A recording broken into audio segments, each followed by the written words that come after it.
Agora, na Super, Bússola do Mundo, reforçando os fundamentos da fé cristã. Olá, muito boa noite a todos os ouvintes. Mais um programa Bússola do Mundo, um programa do Ministério 24 Horas Diante do Senhor, o ministério a qual o presidente é a pastora Ângela Valadão. Estamos novamente com um assunto e com um tema que é contemporâneo, um tema que acho que abrange todos os jovens, toda a mocidade, todas as idades que a gente tem trago com carinho, com zelo, para a gente estar refletindo à luz das Escrituras, como a abertura do programa diz, né? Restaurando a nossa fé, restaurando a nossa base. E eu queria estar convidando todos os ouvintes para participarem, mandarem perguntas, mandarem dúvidas. E o nosso telefone é 31 987 93 1370. Pode mandar por extenso, não tem como mandar áudio. Então escrevam as suas perguntas, as suas dúvidas no decorrer do programa. Participe conosco, faça essa voz ecoar e crescer cada dia mais. Hoje eu estou com 3 convidados ilustres. O primeiro convidado de sempre é o Ronaldo Júnior. Como é que tá aí, Ronaldo? Graça e paz, ouvintes, mais uma vez aqui com vocês. É uma alegria para mim poder participar desse programa, ser colaborador aqui, né, junto com o Ed e com os demais que estão aqui. E o próximo convidado é o Mariel Marra. Apresenta aí, Mariel. Boa noite, Ed. Boa noite, pastor Ronaldo. Mais uma vez estamos aqui, né? Sempre é uma alegria estar aqui fazendo a nossa voz ecoar pelas ondas da Rádio Super. E hoje é um tema muito importante, né? É por isso que eu trouxe 2 advogados. Sou inteligente. Eu saio daqui amparado. Um tema bem pertinente. É um tema contemporâneo, né? E para estar debatendo esse tema com a gente, com muito agrado, com muito prazer. A gente fala assim que já zero game, né? Porque eu acompanho ele na internet. É o nosso professor Tasso. Tasso, como eu vim da escola de Paulo Freire, o senhor sabe como é que funciona? O seu segundo nome eu vou deixar o senhor falar. Porque assim, eu vim mesmo da escola do Paulo Freire, sabe? A escola plural. Então, vim dessa liga aí, entendeu? Saiu alguma coisa que presta. Então, o segundo nome eu deixo o senhor se apresentar, o seu currículo, o seu Ministério de Defesa da Fé, o que o senhor tem feito aí pelo Brasil. E é uma honra, muito obrigado. Eu falo assim que zerei o game porque eu tenho te acompanhado na internet, o senhor tem edificado muito a minha vida e meu ministério. Pastor Edward e todos os demais que fazem parte da bancada, muito obrigado por essa oportunidade de estar aqui com vocês. Meu nome é Tassos Licurgo, né? É o nome aqui do... viu? O senhor que fala da escola, o senhor sabe como é que funciona a escola, né? Então, assim, né? Da légua do Paulo Freire, falar Licurgo, pra mim, é muito difícil.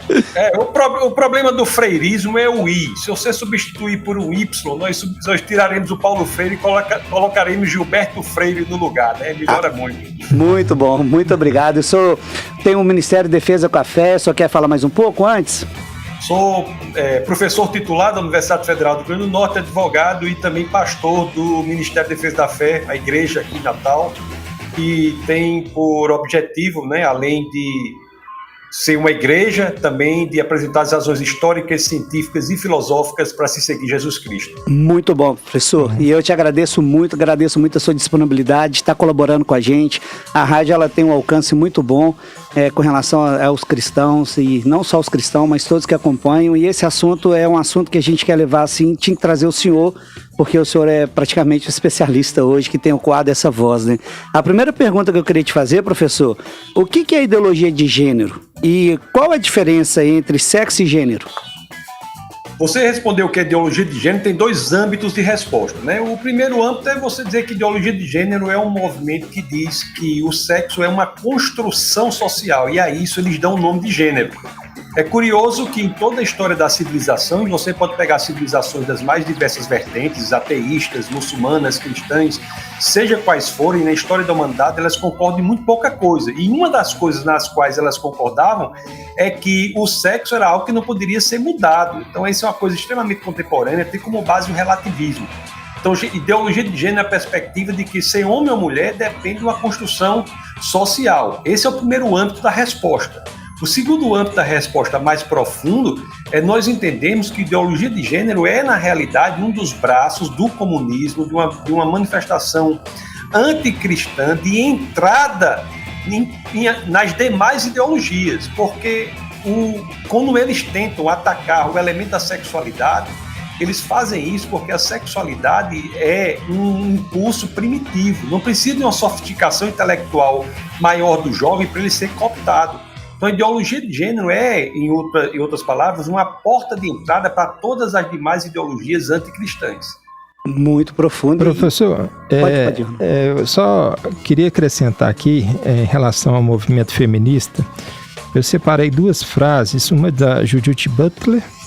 Ela fala assim: gênero é construído, não há razão para que haja apenas dois, né? Então é uma perspectiva dela aqui.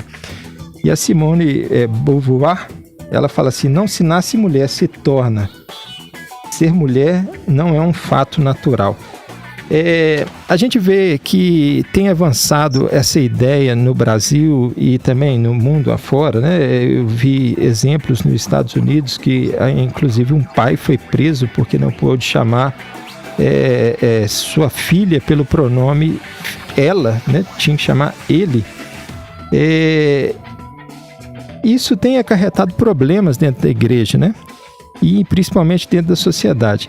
Então eu queria linkar duas perguntas. Primeiro, uma ponderação do senhor a respeito dessas duas proponentes aqui do feminismo e também a respeito dos pronomes neutros que agora têm ganhado espaço e as pessoas têm colocado, né, goela abaixo, né? Tipo assim, é o todes, todas. Todes. É incrível, né? Não sei se falta a gramática ou se foi da minha escola do Paulo Freire, mas não sei.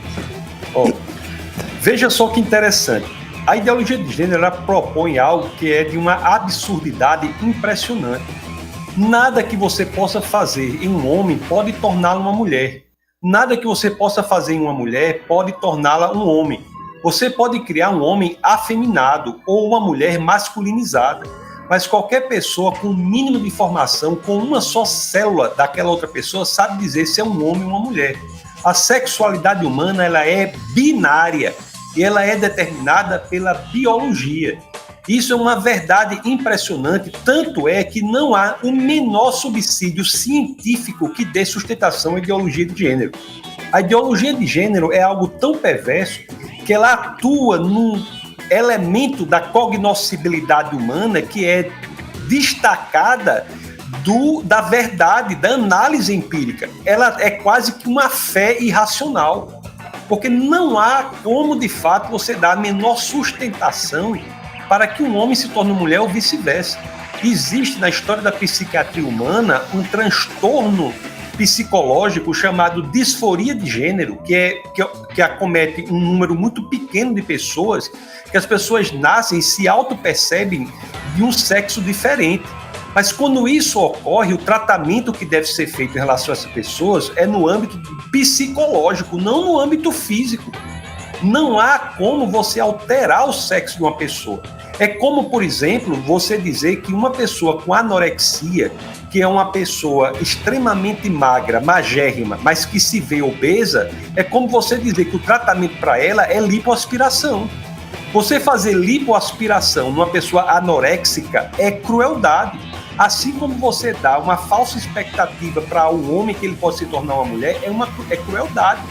Tanto é assim que essas pessoas que se submetem a tratamentos de bloqueadores hormonais, de intervenção cirúrgica, que são conhecidas como ressignificação de gênero, um número impressionante dessas pessoas, em alguns casos, a depender do grupo de análise que você estabelece, você tem mais de 50% delas cometendo suicídio. Exemplo, só interrompendo o senhor, exemplo é o John Money, né, que fez aquele experimento com a família Haig, né?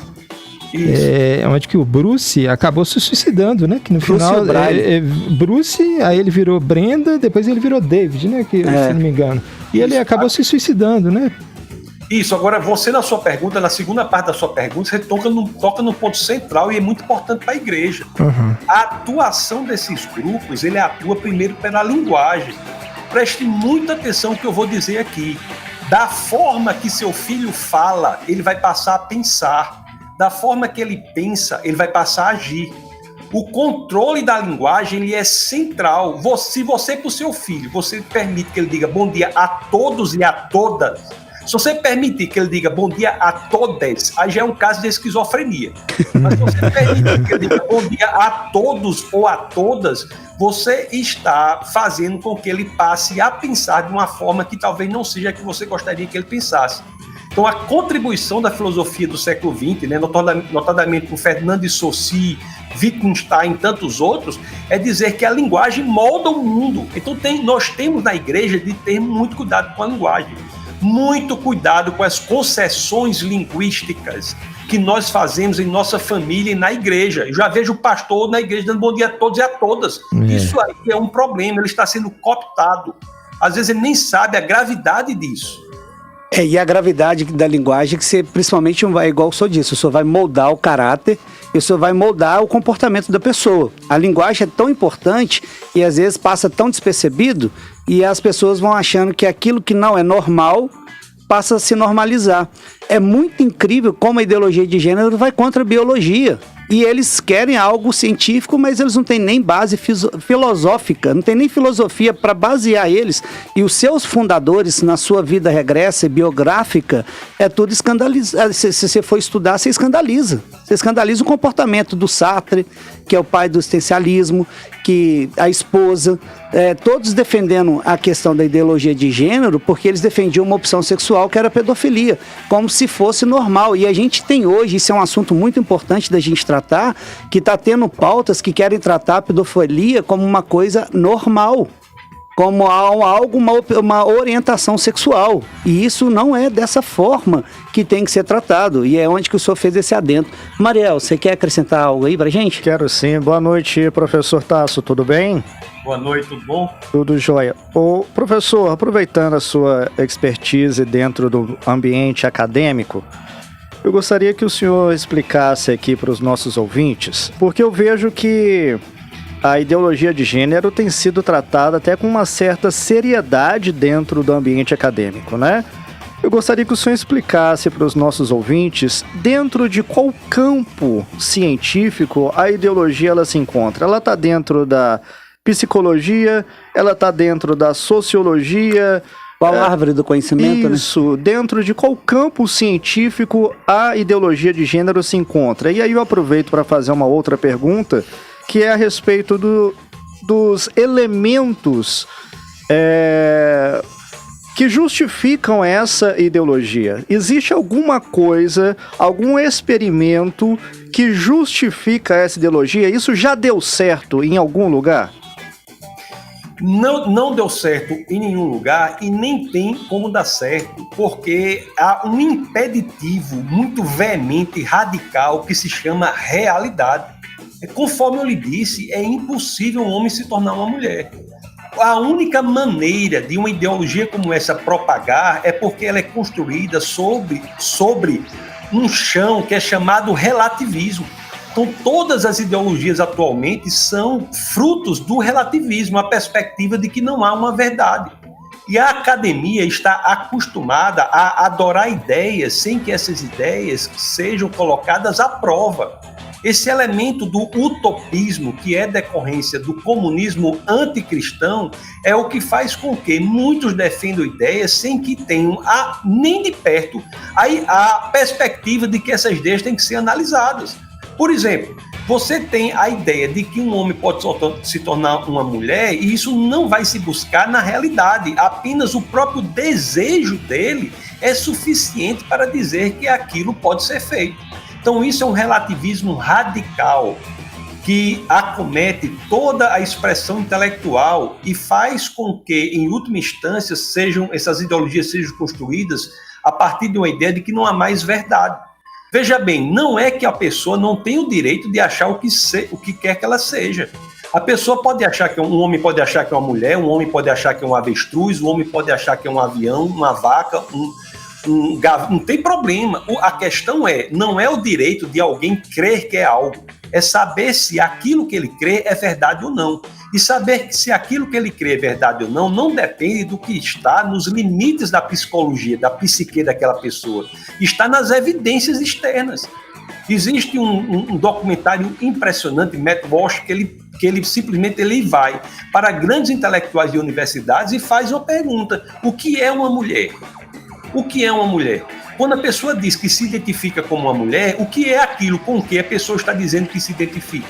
Não há ninguém que consiga definir hoje em dia uma pergunta tão simples como essa. Professor, me desculpa só interromper, mas deixa eu fazer uma pergunta que eu tinha feito anteriormente. Então isso está linkado dentro da psicologia e sociologia ou são coisas separadas?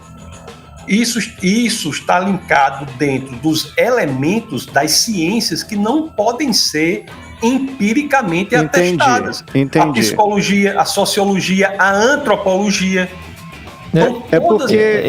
Isso me faz lembrar também do caso do aqui no Brasil, né? Porque eu citei o John Money e o fracasso que foi em relação à família, né? Um filho morreu com overdose, o outro suicidou, a família ficou extremamente, os pais alcoólatras e deprimidos. Mas aqui no Brasil também tem o caso do Juan, né? Ele era filho de um concubinato de duas mulheres que se identificavam como lésbicas.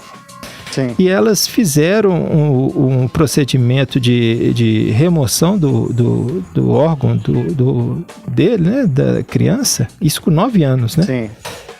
De forma rudimentar na casa dele. Um ano depois ele morre. Por infecção. Por infecção. A gente vê, então, que, assim, empiricamente, muito... não vejo na história, pelo que eu já li, pelos exemplos que eu estou dando aqui, não vejo nenhum êxodo, né, nesses casos. E ainda vou citar aqui mais para frente. Se você analisar bem, nenhuma das ideologias comunistas tem base empírica. A característica principal delas é serem utopistas. Isso. Nenhuma tem. As ideologias, elas são adotadas simplesmente porque elas atendem a um desejo pessoal de um grupo. É para dominação. Veja bem, o LGBTismo, o feminismo, a ideologia de gênero, a teoria crítica racial, nenhuma dessas ideologias tem base empírica. Elas são maneiras de submeter as pessoas a um grupo coletivo para dominá-las. Deixa eu explicar melhor. O negrismo, por exemplo.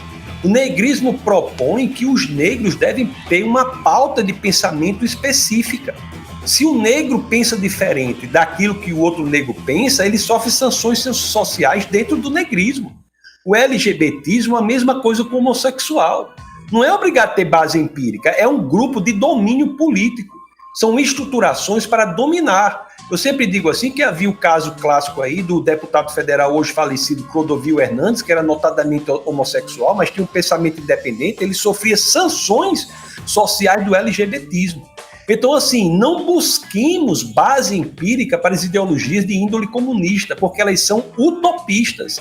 Elas são estruturas ideológicas de dominação, de escravização dessas pessoas. Professor, mas aí mora um grande perigo. O Mariel, uma vez, ele comentou, eu achei bem pertinente.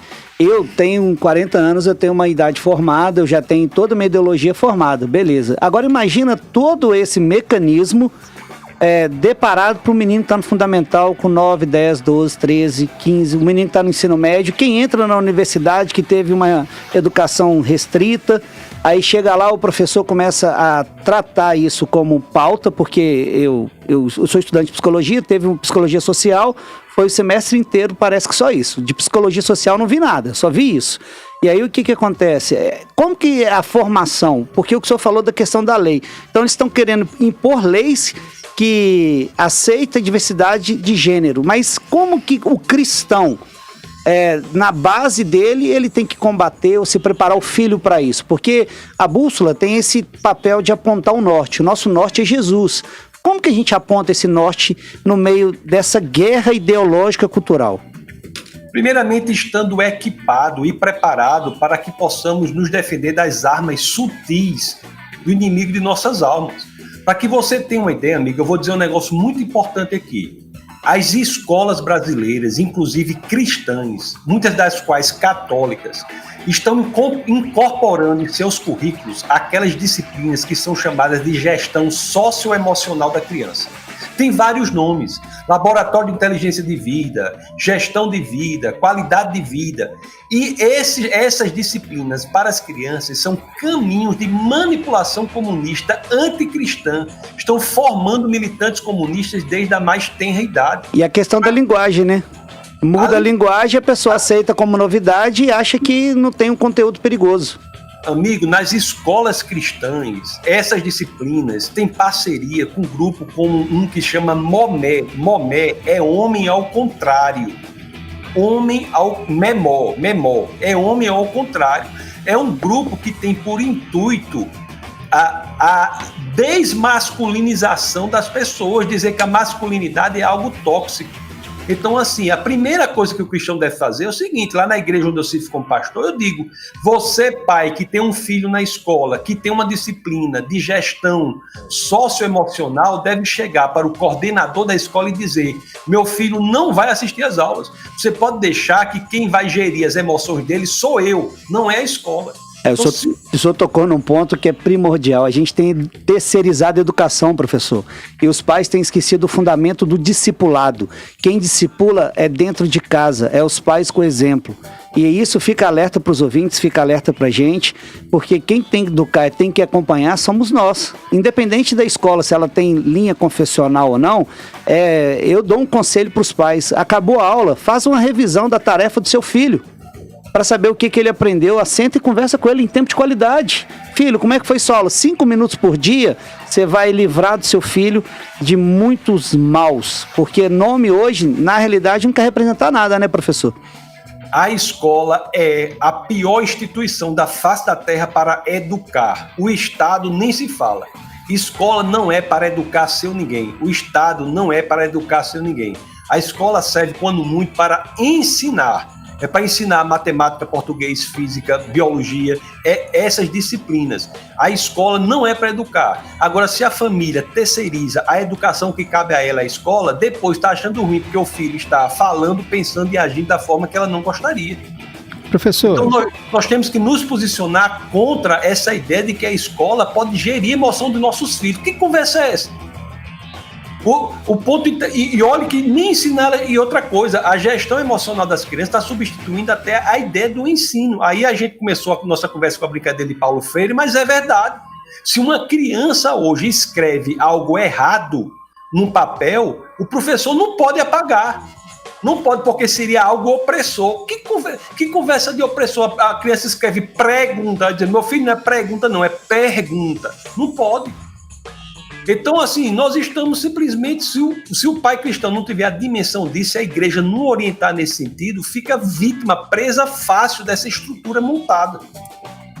Muito interessante, professor. E também fica um adendo aí, né, para os pastores, para todos que estão ouvindo, entender que a nossa escola dominical também, ela precisa se atentar para esses assuntos. Temos que levar esses assuntos para a escola bíblica, para a gente debater com os membros, para eles conhecerem a história, o fundamento, porque de repente as pessoas acham que não tem nada a ver, e esse relativismo não tem nada a ver, mora o perigo. Aí vem uma pessoa de fora da igreja, algumas das quais até fumando droga, chega e diz assim: o pastor não pode falar sobre isso. Quem é essa pessoa para dizer o que o pastor pode falar ou não pode? Pessoa que não está nem na igreja. Pastor não pode falar sobre política, pastor não pode falar sobre comunismo, pastor não pode falar sobre isso, ou seja, tentando limitar a ação da igreja. Olha, a igreja e a família são as duas estruturas mais importantes de resistência contra os arroubos destrutivos das nossas crianças, adolescentes e jovens. Então temos que valorizar essas duas instituições. Sem elas, tudo estará absolutamente perdido. Professor, uma pergunta mais para me esclarecer, e eu espero que também o ouvinte, né? Se a gente pegar um documento primário, né, de Marx, ele fez o seu doutorado em Demócrito e Epicuro, ele rompe com a ideia de filosofia dualista para um materialismo histórico. A ideologia de gênero, ela abraça esse materialismo histórico? Ela enxerga também? O materialismo histórico provou-se falso. Quando a história demonstrou que o materialismo histórico, o âmbito da economia, não seguia as previsões de Marx. Então, alguns dos seus seguidores, entre os quais Antônio Gramsci e a Escola de Frankfurt, disseram o seguinte: nós não vamos mais atuar no campo físico, material, na economia. Nós vamos atuar agora diretamente na superestrutura ideológica. É o quê? Cultura e educação. Então, o que aconteceu foi que o marxismo hoje, ou o comunismo hoje, ele não é mais marxista. Ele é um comunismo gramsciano.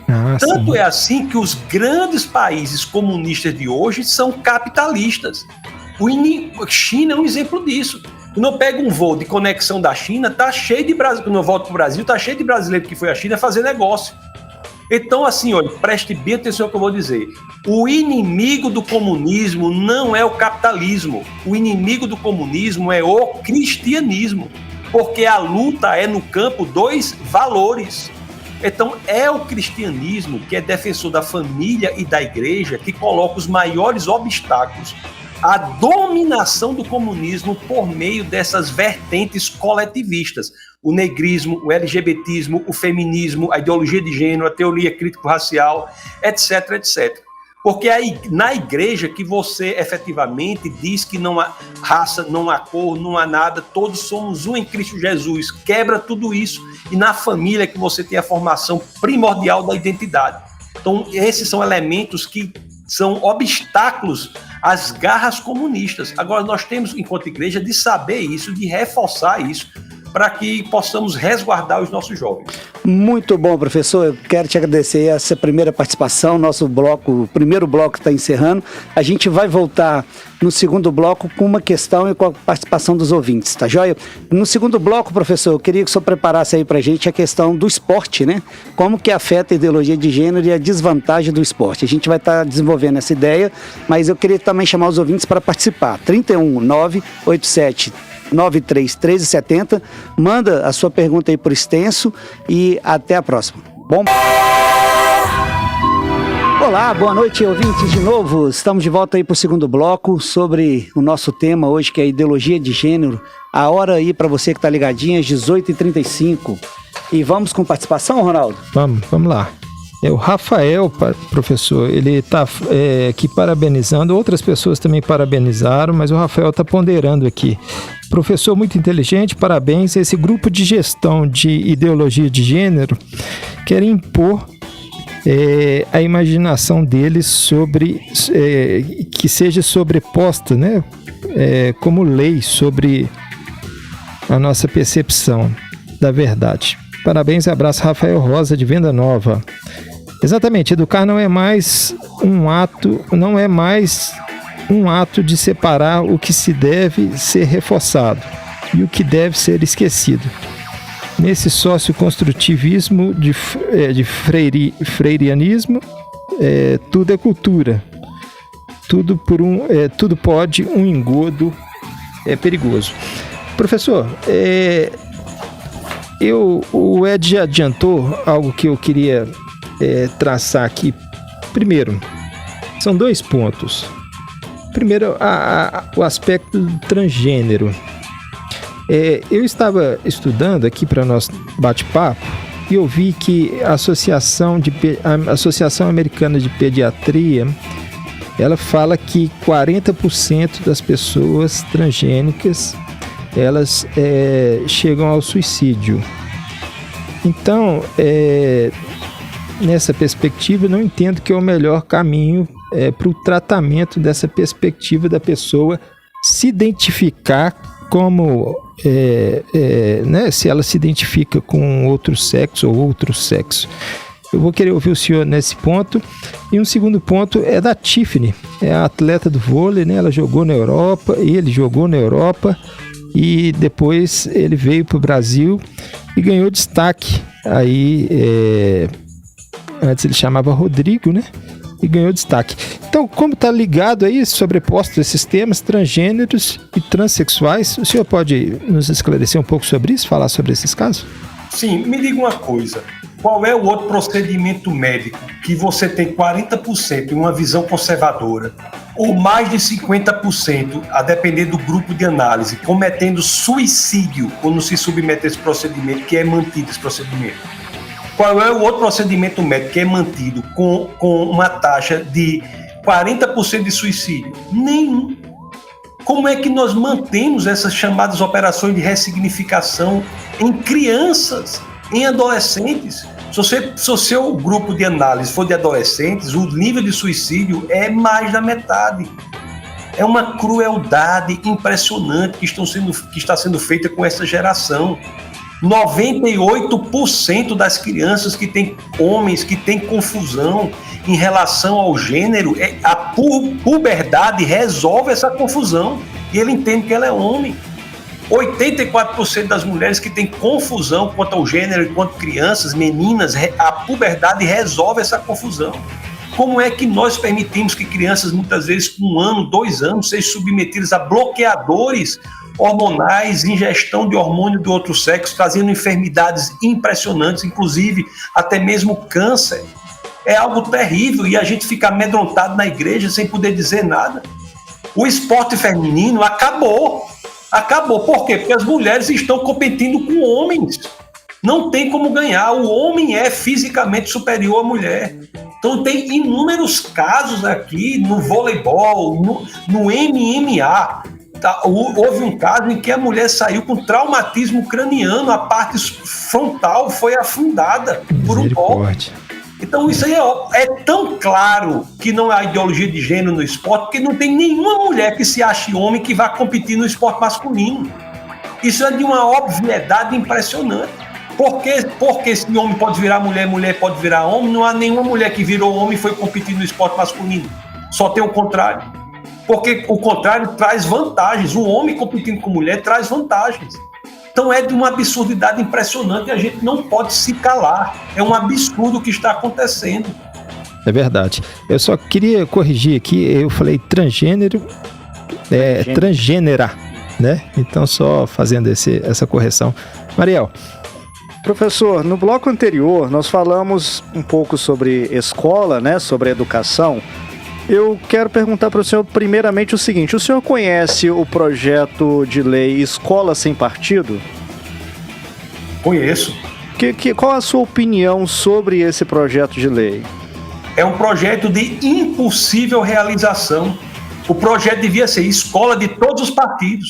A solução para o Brasil era o pluralismo educacional. Quem quisesse montar uma escola de trans, satanista, seja lá o que fosse, era para ser permitido. Mas também a gente montasse uma escola cristã, confessional, que houvesse oração, que fosse ensinado de acordo com a Bíblia. A melhor escola que pode haver hoje no Brasil é a que segue menos o MEC. Excelente, professor. Eu também tenho críticas sobre esse projeto, principalmente do ponto de vista que está lá naquele projeto da neutralidade religiosa. Porque lá não é só uma neutralidade ideológica, né? Mas também religiosa. Isso afeta a nós cristãos. Então eu vejo muitos cristãos abraçando o projeto de escola sem partido como se fosse uma barreira a isso que nós estamos discutindo aqui hoje, que é a ideologia de gênero, mas tem ali é chamado um jabuti, né? Tem uma coisinha ali que nos afeta, que é essa neutralidade religiosa. E agora o senhor acabou de matar, dizendo que é algo impossível porque nós precisamos de algo plural. Muito bom, professor. Olha, neutralidade religiosa, entenda-se, anticristianismo. Exatamente. Todas as demais religiões são possíveis. Eu fui diretor nacional do Departamento de Patrimônio Material do Instituto Patrimônio Histórico e Artístico Nacional. Você tem várias manifestações lá que são claramente religiosas de outras religiões. Agora, qualquer coisa cristã é vista com problemas. Por exemplo, o acarajé, eu não sou contra que ele seja um patrimônio material, eu não sou contra. Mas o dossiê do patrimônio material do acarajé, porque ele é uma oferenda. Ele é uma oferenda. É claramente uma expressão religiosa de uma religião de matriz africana. Claramente. Isso. Agora, o Estado laico é exatamente o que permite todas as expressões religiosas. Então, você quer uma solução para a educação no Brasil, não é escola sem partido, é o pluralismo educacional. Excelente. Cada um cria a escola do jeito que quiser, e quem vai escolher onde vai botar são os pais. Os pais. Agora, hoje, você tem as escolas cristãs no Brasil, o povo não tem coragem nem de fazer oração, quanto mais outras coisas. Muito bom. Interessante, eu estudei no centro de pós-graduação Andrew Jump, e lá é confessional. Mas, por incrível que pareça, o MEC não fornece Material? não fornece o aval dele, né? Então, se torna uma pós-graduação livre, um mestrado livre. Porque é confessional. Porque é confessional. E olhe que, conforme nós sabemos, a educação é essencialmente cristã. O berço da educação universitária é cristã. Harvard, Princeton, Yale, Cambridge, Oxford foram universidades criadas como escola de discípulos. Verdade. O lema original da Universidade de Harvard é verdade para Cristo e a igreja. Eu, quando estou dando aula na universidade pública, às vezes seja um aluno para mim, se aproxima falando bem baixinho, bem secretamente. Quando ele chega bem perto de mim, ele diz assim: professor, eu sou cristão. Eu digo: meu filho, do jeito que você está se aproximando de mim, eu pensei que você ia dizer que era traficante. Então, as pessoas ficam com vergonha de ser cristã no ambiente universitário. A perseguição e o cancelamento, né, Mariel? Isso. Eu acho que ele é latente e evidente, professor. Mas tem uma coisa também, que o senhor, como cadeirante de uma universidade federal, o senhor vai poder me falar. Por exemplo, as pautas hoje do mestrado, do doutorado, elas são simplesmente alienadas. A verdade é essa, alienação. São alienadas para uma pauta progressista. Você não consegue fazer pesquisa de uma linha conservadora. Eles não te aceitam. E te não aceitam, você tem que se submeter. O pessoal fala assim: Paulo Freire é o cara mais falado, mais citado. Mas tem que ser, porque se eu não citar ele, o meu projeto não é aceitável. Eu não posso trazer o Rubem Alves, eu não posso trazer eu não posso trazer Machado de Assis, eu não posso trazer ninguém. Eu tenho que trazer o que eles querem. Então a gente fica sobre uma hegemonia dominante no meio da universidade. E como sair disso? Aí eu entendo o seu aluno, quando ele chega como 007 e fala: professor, eu sou cristão, porque é como se fosse a minoria. E não é a minoria, é a maioria. Mas o grande problema é se posicionar. O que o senhor tem visto na sua experiência universitária com relação a isso, professor, que o senhor possa contribuir? Isso ocorre. Como sair disso? Nós temos que acabar com a perspectiva de igrejas anti-intelectualistas. Eu, por exemplo, minha visão teológica, eu sou pentecostal, e o pentecostalismo é responsável no Brasil pelo combate maior que houve na história do Brasil ao racismo, por exemplo. O pentecostalismo enalteceu a dignidade das outras raças, como o negro, como nenhum outro movimento da história desse país. A própria mulher, professor, na Rua Azusa, o batismo com o Espírito Santo foi dado para a esposa de Seymour. E ele automaticamente foi tomando forma.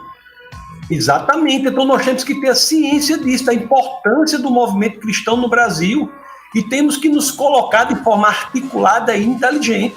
Quando nós temos igrejas que são anti-intelectualistas, as pessoas não são incentivadas a estudar.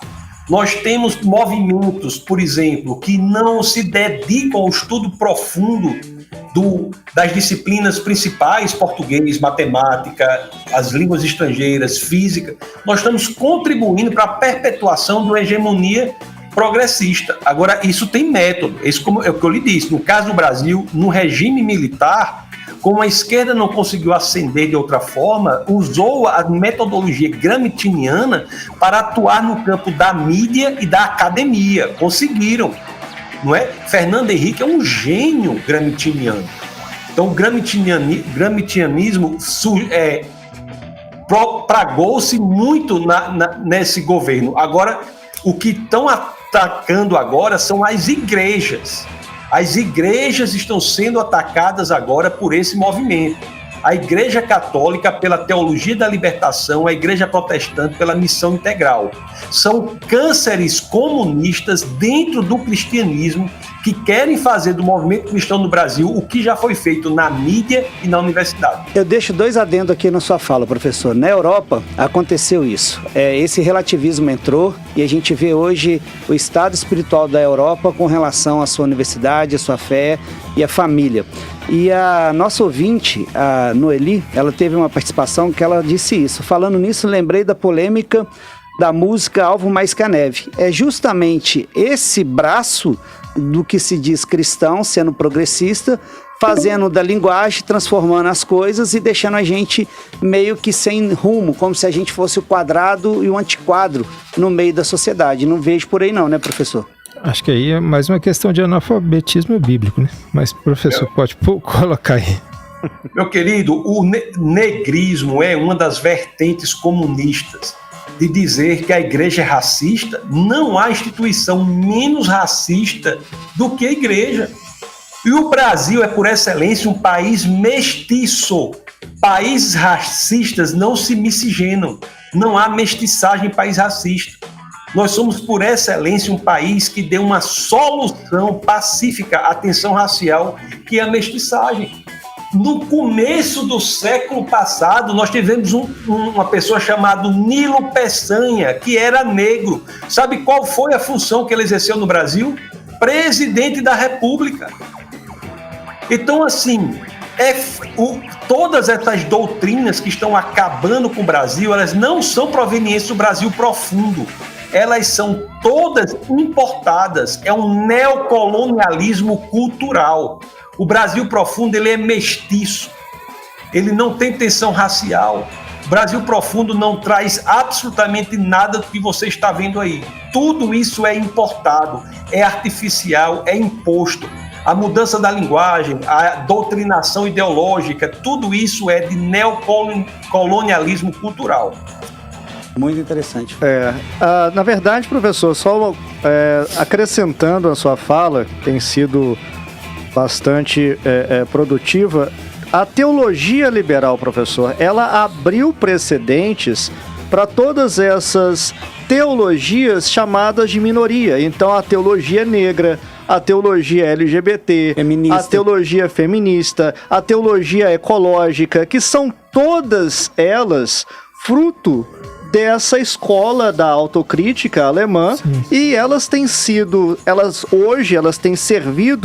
como instrumento de desconstrução da família, desconstrução de valores, e aí elas se tornaram terreno fértil para ideologias como essa que nós estamos discutindo aqui hoje, né, professor? Perfeitamente. Professor, o senhor vai dizer? Não, pois não, diga. É o seguinte, nós tivemos aqui em Belo Horizonte um exemplo de perseguição a uma escola confessional cristã, que eu não sei se o senhor teve conhecimento, mas eu aproveito aqui para trazer a memória de todos, que foi a respeito da Escola Batista Getsemane. O que aconteceu? A Escola Batista Getsemane, ela postou um vídeo em suas redes sociais, onde no vídeo dizia que menino é menino e menina é menina. Isso causou uma polêmica, uma celeuma social tão grande que o óbvio hoje está difícil. Exatamente. A ideologia de Gênesis, né? Não pode. De Gênesis não pode, não. Deus fez homem e mulher, não pode. Pois é. Aí gerou-se uma celeuma social tão grande que o pastor, né, o pastor Jorge Linhares, ele foi chamado no Ministério Público para dar explicações de uma coisa tão óbvia como essa. Menino é menino e menina é menina. E ao dizer isso, agora eu estou com medo. Estou com medo de alguém entrar aqui e nos levar, porque parece que dizer isso se tornou crime, né, pastor Ronaldo? Sem dúvida, sem dúvida. Parece que a gente está violando a lei. Sim, perfeito. Estive aí praticamente todos os anos. Eu vou aí a Getsemane com o pastor Jorge Linhares, uma pessoa muito querida. E de fato, amigo, o que você falou é verdade. Tem um pensador, inclusive católico, chamado Chesterton. Ele dizia o seguinte: chegará o dia em que nós teremos de provar que a grama é verde. E parece que chegou esse dia. Exatamente, professor.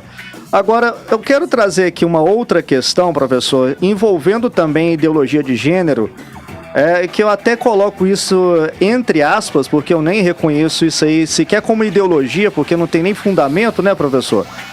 Agora, eu quero trazer uma aplicação disso ao aspecto eleitoral, porque nós, dentro do sistema eleitoral brasileiro, criou-se aí a cota para as mulheres, né? Todos os partidos são obrigados a reservarem 30% da chapa, né, dos candidatos para as mulheres. Mas o que tem acontecido? As pessoas que se identificam com outro gênero, né? Elas nasceram do sexo masculino, são homens biologicamente, mas por elas se identificarem com outro gênero, quando elas vão concorrer às eleições, elas estão concorrendo dentro da cota feminina. Ou seja, há mais uma distorção absurda por causa dessa ideologia de gênero dentro das eleições que prejudica as mulheres. Isso. Agora você veja o que é mais interessante daí. Esse é um exemplo perfeito que foi citado. Existem concursos de beleza feminino, como eu coloquei no meu Instagram, que houve um nos Estados Unidos, da Miss América, que quem ganhou foi um homem transvestido de mulher. Então a mulher, no esporte nós já falamos, e cadê os movimentos feministas? Isso, cadê? Contra isso? Isso é prova do que ideologia de gênero, feminismo, antipatriarcalismo, antinatalismo, veganismo, toda ecologia profunda em que as pessoas começam a adorar a natureza no lugar de Deus. Tudo isso daí são vertentes das mesmas ideologias de índole anticristã comunistas. Porque o feminismo era para estar lutando contra a ideologia de gênero. Concordo totalmente, professor. Das mulheres. Concordo totalmente. Essas pessoas que defendem as mulheres, quando se trata de ideologia de gênero prejudicando as mulheres, é um silêncio sepulcral. Você não ouve ninguém levantando aí a bandeira de defesa das mulheres. Muito obrigado, professor. Porque são galhos da mesma árvore, do mesmo tronco, que é o comunismo. Exatamente. Muito interessante, professor. Eu queria também acrescentar nessa reflexão, sou como teólogo, para acrescentar para a gente uma coisa que eu anotei, eu achei que é pertinente. A igreja aceita todos, mas não aceita tudo. Venha como está, mas não permaneça como veio. Eu acho que essa frase foi do Hernandes Dias Lopes, e uma frase tocante no que é o querigma do evangelho. Né? Não é que a gente é contra no sentido de não aceitamos por isso ou por aqui, não. A gente tem uma moral, a gente tem uma ética, a gente tem um padrão, e quem é cristão não tem que abrir mão do evangelho, porque o Senhor Jesus Cristo morreu por nós, se deu pelo sangue para a gente se posicionar na verdade que Ele vem ensinar a gente.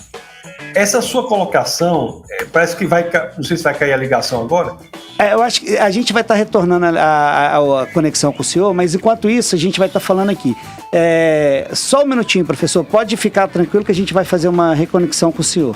Ô Mariel, o que você tem para acrescentar para a gente aí com relação a isso? Essa colocação, o professor na volta ele vai estar falando. Sim. A igreja aceita todos, mas não aceita tudo. Vem como está, mas não permaneça como veio.